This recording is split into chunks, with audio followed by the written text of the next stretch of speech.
Училиштата во Куманово ги исполнуваат основните услови согласно Законот за заштита и спасување, покажал вонредниот инспекцијски надзор извршен по трагичниот настан во Кочани, преку симулацијска вежба за евакуација на ученици и вработени во случај на пожар или некоја друга елементарна непогода во основните и средни училишта, деновиве практично се применува акциониот план за евакуација, информира раководителот на секторот за образование во општина Куманово Александар Јовановиќ.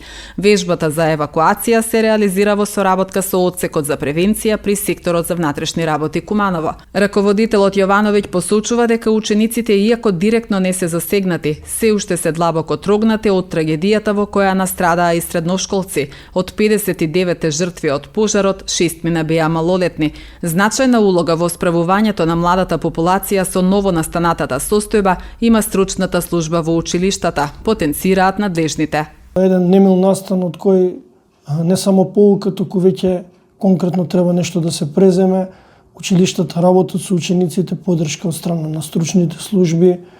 Училиштата согласно известувањето кој го добивме од МОН, добивме и насоки од ЗЕЛС, сите оние културни манифестации се одложени на територија на општина Куманово. Училиштата засадија дрвца, го одбележаа символично денот на пролета, некако другите години, како што знаете.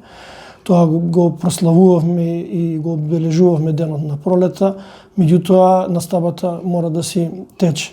Училиштата се контролирани и предходно, со нив значи одговорноста или со менаџерите на училиштата, директорите се тие кои се одговорни за училиштата. Ние по оваа одржавме митен состанок со директорите, констатиравме веќе пред Министерството да даде насоки, ние веќе собравме податоци кои ќе бидат доставени и до Министерството и до страна и до ЗЕЛС, како што посочи председателот на ЗЕЛС, основните услови училиштата согласно Законот за заштита и спасување ги запазуваат, така да останува понатаму да продолжат да ги имплементираат тие мерки кои се задолжителни. Паралелно на тоа е направен и вонреден инспекцијски надзор, во кој, како што реков, констатирано дека основните општински училишта и средни училишта на територија на општина Куманово ги исполнуваат оние минимални услови. Секој училиште има донесено правилник за заштита од пожари и експлозии, потоа правилник за елементарни непогоди, потоа училиштата имаат интерни акти како акционен план за евакуација. Веќе во тек се симулација на вежби за евакуација кои училиштата ги спроведуваат заедно во соработка со СВР Куманово одсек за превенција. Инаку бевме сведоци да пред месец дена имаше се воспостави лажна пријава за бомба во поголем дел на основните училишта, така да веќе не име ова непознато на училиштето. Учениците го знаат ова, меѓутоа оваа вежба треба да се применува. Потоа училиштата имаат интерен акт за заштита на учениците и вработените, противпожарни апарати има во училиштата и обучени наставници, тоест не наставници, вработени за истите. Не сите училишта имаат хидрански мрежи, се извинувам, во училиштата.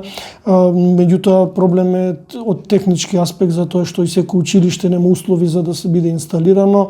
Меѓутоа согласно оние услови, исправноста на истите, тоест за исправноста на истите, дали се тоа ПП апарати, дали хидранската мрежа, од се надлежни лиценцирани фирми кои тоа ги одржуваат, а училиштата се строго контролирани за нив од страна на државниот инспекторат преку интегралниот увид во кој се склопува и записник за тој интегрален увид, така да училиштата во тој сегмент се опремени. Паралелно на тоа, уште во 2021 година издадено и второ издание од страна на Министерство за образование и наука и УСАИД за упатство и прирачник за одржување на училишните објекти, така да она што беше пријава за бомби само ни дојде како еден мотив да одржуваат училиштата редовно симулација на вежби и да се надеваме дека не би требало да дојде до некаква ситуација за да